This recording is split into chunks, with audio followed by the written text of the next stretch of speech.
Consider the fortune of the person who, in effect, invented vaccination, introduced vaccination to America in 1721.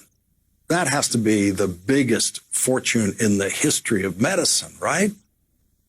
The pharmaceutical industry has produced many gigantic fortunes in this country, notably the fortune created by Robert Wood Johnson and his brothers in 1885 when they started the Johnson & Johnson Company, which has produced many products that have saved lives and led to the creation of the Robert Wood Johnson Foundation, which has done many good deeds.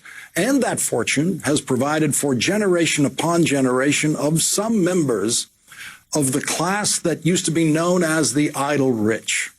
The person who introduced immunizations in America was born into a caste that was not allowed to profit from his wisdom, from his genius, or even from his labor. He was a slave owned by a minister in Boston, a slave who saved lives in Boston during the smallpox epidemic of 1721 when he described a procedure that he had undergone in Africa before his life was stolen from him on a slave ship.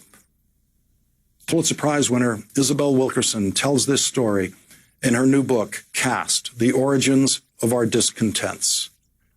Quote, people in West Africa had discovered that they could fend off contagions by inoculating themselves with a specimen of fluid from an infected person.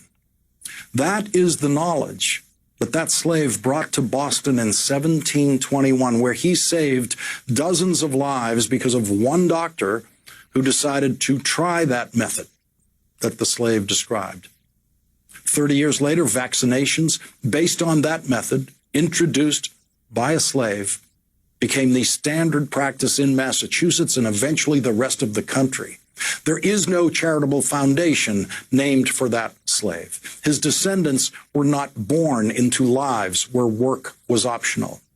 The life-saving gift he gave us did not even earn him his freedom.